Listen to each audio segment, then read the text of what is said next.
RMC. 9h moins 5 minutes, vivre son déconfinement, bien le préparer, c'est quelque chose d'important. Bonjour docteur Anne Coussette.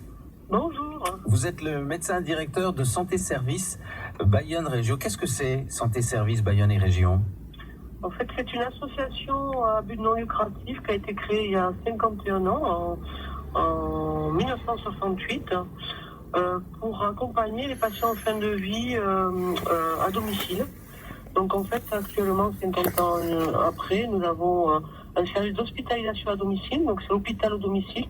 Quand les patients n'ont plus besoin des plateaux techniques performants, ils peuvent rentrer à la maison. Donc on fait des accompagnements de fin de vie, c'est-à-dire les soins palliatifs, les gros pansements, la grande dépendance, l'alimentation artificielle. Puis aussi, on a aussi un service de soins infirmiers à domicile pour les personnes âgées ou handicapées en perte d'autonomie. Voilà, donc c'est quelque chose que vous faites depuis longtemps, hein, qu'on a bien compris. Sauvez des vies, restez prudents. Je viens de recevoir dans ma boîte mail votre newsletter de mai 2020 qui dit « Réussissons notre déconfinement ». Ça demande beaucoup d'efforts, Anne Coussette, de réussir son déconfinement. C'est aussi difficile que d'avoir organisé la prise en charge des patients atteints de Covid et d'avoir protégé surtout nos soignants dans un premier temps, ce qu'on a fait en mars. Après, on a arrêté tout ce qui était réunion. Et là, le déconfinement, on remet en place les réunions, donc physiquement, mais avec beaucoup de précautions, toutes les mesures barrières. Nous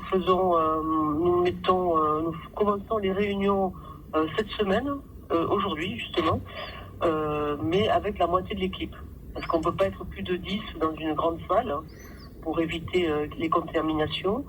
Et donc, nous avons organisé ça, avec un fléchage, avec les solutions hydroalcooliques, les masques.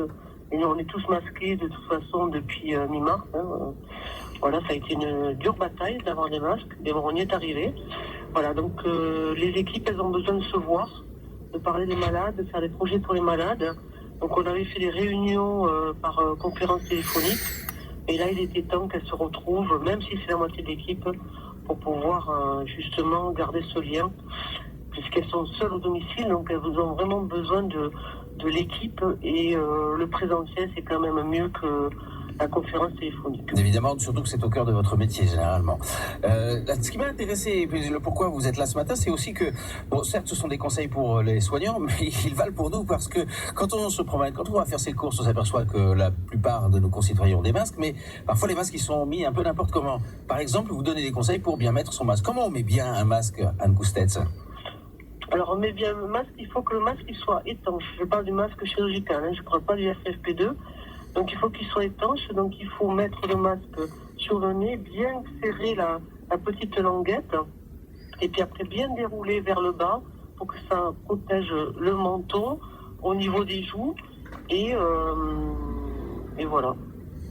Mais le mettre dans le bon sens. Moi, j'ai appris ça, j'avais jamais fait attention. Il y a un sens à ces masques chirurgicaux. Les plis doivent se défaire par le bas.